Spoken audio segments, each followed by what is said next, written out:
Assalamualaikum warahmatullahi wabarakatuh. Salam sahabat BK, sahabat kita semua. Bagaimana kabarnya hari ini? Tetap semangat dan ceria terus ya.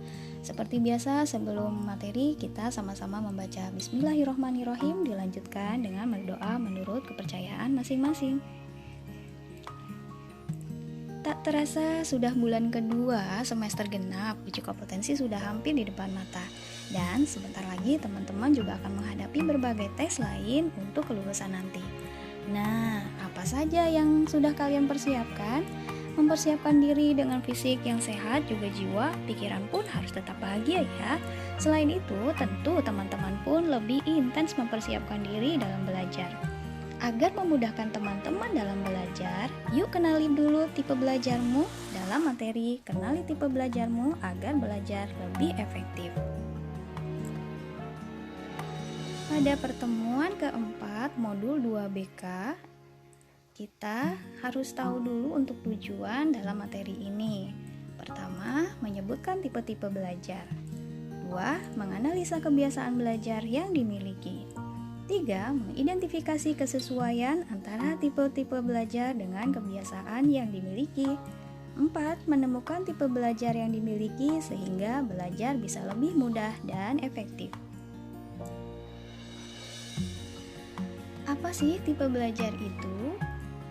Menurut De Peter dan Hershey, tahun 2003 menjelaskan tipe belajar sebagai gaya belajar yang dimiliki oleh setiap individu yang merupakan cara termudah untuk menyerap, mengatur, dan mengolah informasi. Menurut De Peter dan Hershey, ada 3 tipe belajar, yaitu visual, auditory, dan kinestetik. Let's break it down one by one. Yang pertama yaitu tipe visual. Tipe visual ini sesuai dengan namanya. Orangnya lebih optimal dalam menyerap informasi itu berdasarkan dari apa yang dilihatnya. They learn and remember things through picture. Ciri-cirinya yaitu rapi, teratur, berbicara dengan cepat, lebih mengingat apa yang dilihat daripada yang didengar. Sulit mengingat instruksi verbal, pembaca yang cepat, biasanya tidak terganggu dengan keributan.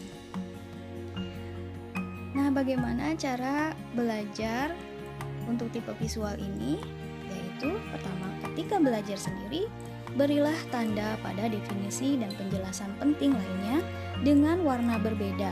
Jika perlu, gunakan flashcard untuk membantu hafalan Anda. Kedua, ketika sedang di kelas, usahakan selalu berada di depan kelas agar Anda lebih fokus pada guru dan papan tulis. Lalu, fokuskan pikiran Anda pada penjelasan, dan jika memungkinkan, visualkan penjelasan guru menjadi gambar bergerak. 3. Buatlah catatan dalam bentuk mind mapping. Hal ini memudahkan Anda untuk menemukan keterhubungan antara satu informasi dengan informasi lainnya. Kedua, yaitu tipe auditory. Ini kebalikan dari tipe visual. Tipe ini bergantung pada indera pendengaran. Orang auditori dapat mengingat apa yang dibicarakan tanpa perlu mencatat terlebih dahulu. Ciri-cirinya belajar dengan menggerakkan, senang berdiskusi, mudah terganggu oleh keributan, sulit mengikuti instruksi secara visual, cenderung menggerakkan bibir saat membaca, biasanya pembicara yang fasih. Cara belajar untuk tipe auditori ini di antaranya yaitu setelah mendapatkan penjelasan, bertanyalah jika ada yang membingungkan. Jika perlu, rekam penjelasan guru dan dengarkan berulang-ulang. Belajar sambil mendengarkan musik atau bersama teman-teman juga sangat membantu. Jika sedang membaca, bacalah dengan bersuara. Nah, yang ketiga yaitu tipe kinestetik. Tipe kinestetik ini bisa dibilang orangnya tidak bisa diam. They learn through trial and error. Mereka mahir dalam praktek, namun kerepotan dalam pelajaran yang penuh dengan teori. Ciri-cirinya belajarnya melalui manipulasi dan praktek.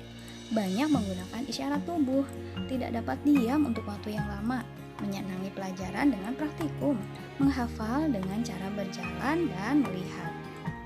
Cara belajar untuk tipe kinestetik ini diantaranya ketika mendengarkan penjelasan atau membaca, ubahlah posisi duduk untuk memenuhi kebutuhan Anda dalam bergerak. Jika perlu, buat catatan selama mendengarkan penjelasan.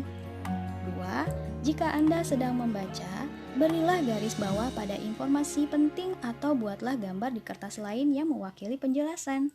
3. Pergerakan informasi yang ada dapat dengan gaya sederhana. Jika perlu, buatlah flashcard. Nah, bagaimana teman-teman? Dari 3 tipe belajar yaitu visual, auditory, dan kinestetik, mana yang kira-kira cocok dengan diri kalian? Semoga dengan kalian mengenal tipe belajar dan cara mengembangkannya, teman-teman dapat lebih mudah dalam menyerap informasi dan mengolah informasi saat kalian belajar. Tapi ingat ya, bahwa satu orang bisa saja memiliki lebih dari satu tipe belajar, bahkan ketiganya sekaligus. Namun biasanya ada satu tipe belajar yang paling dominan. Saya sendiri memiliki tipe belajar visual auditory. Dan kalian tipe belajarnya apa? Tulis nanti di kolom komentar dalam penugasan di Google Classroom ya. Kita tutup pertemuan kali ini dengan sama-sama membaca Alhamdulillahirobbil alamin. Ibu ucapkan terima kasih. Assalamualaikum warahmatullahi wabarakatuh.